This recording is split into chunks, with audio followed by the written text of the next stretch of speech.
নমস্কার বন্ধুরা, আমি অরিন্দম চলে আসলাম আজকে এই মুহূর্তে কেন্দ্রীয় সরকারি কর্মচারীদের জন্য বিরাট একটা গুরুত্বপূর্ণ আপডেটে। দুর্গাপুজোর আগে কিন্তু আরও 3 থেকে 4% কিন্তু ভাতা বাড়তে পারে। সেপ্টেম্বরের 25 তারিখে কিন্তু জিনিসটা আলোচনা হতে পারে, এমনটাই সূত্র মারফত থেকে খবর উঠে আসছে।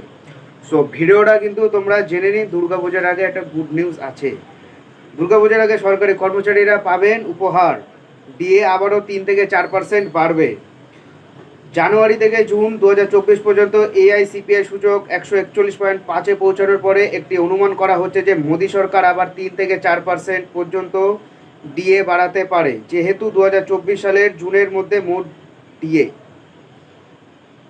দেশের 1 কোটিরও বেশি কেন্দ্রীয় সরকারি কর্মচারী ও পেনশনভোগীদের জন্য সুখবর, শীঘ্রই বেতন ও পেনশন বাড়তে চলেছে। সাম্প্রতিক মিডিয়া রিপোর্ট অনুসারে কেন্দ্রের মোদী সরকার দুর্গাপুজো দশেরার আগে ডিএ আর ডিআর এর হার সংশোধন করতে চলেছে। 25শে সেপ্টেম্বর অনুষ্ঠিত মন্ত্রিসভার বৈঠকে অর্থমন্ত্রক ডিএ প্রস্তাব রাখতে পারে। যদি আমরা এখনও পর্যন্ত এআইসিপিআই সূচকের অর্ধবার্ষিকী পরিসংখ্যান দেখি, তাহলে ডিএতে 3% বাড়তে পারে। সেক্ষেত্রে ডিএ 50% থেকে বেড়ে 53% হবে। সপ্তম বেতন কমিশনের অধীনে এই বৃদ্ধি করা হবে, যদিও কেন্দ্রীয় সরকারের তরফে এই বিষয়ে আনুষ্ঠানিকভাবে এখনও পর্যন্ত নিশ্চিত করা হয়নি।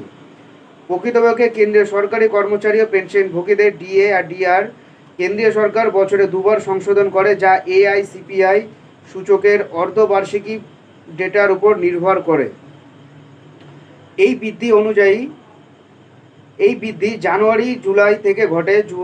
জানুয়ারি 2024-এ ডিএ 4% বৃদ্ধি করা হয়েছিল, তারপরে ডিএ 46% থেকে 50%-এ এসে দাঁড়ায়। এখন পরবর্তী ডিএ জুলাই মাসে 2024-এ বাড়ানো হবে।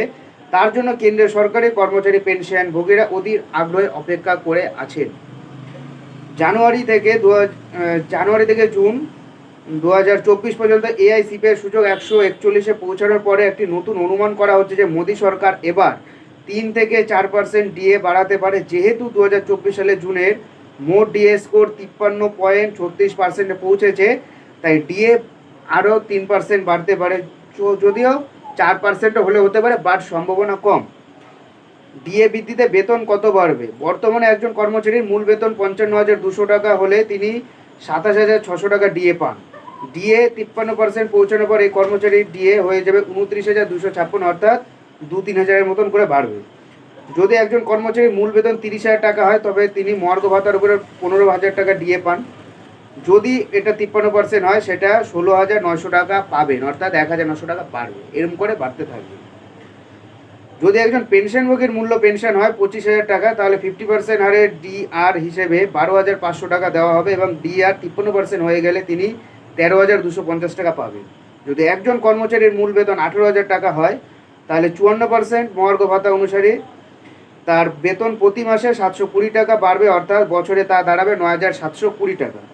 আপনি যদি বছরে 52,000 টাকা মূল বেতন পান, তাহলে 54% মহার্ঘ ভাতা অনুযায়ী আপনার হয়ে যাবে 28,080 টাকা সুবিধা পাবেন, অর্থাৎ এই হারে কিন্তু ডিএটা কিন্তু বাড়তে থাকবে। এখন দেখা যাক পরবর্তী আপডেটের জন্য চ্যানেলটা অবশ্যই করে সাবস্ক্রাইব করে আমাদের পাশে থাকুন। অবশ্যই ভালো থাকবেন সবাই। নমস্কার, জয় হিন্দ, বন্দে মাতরম।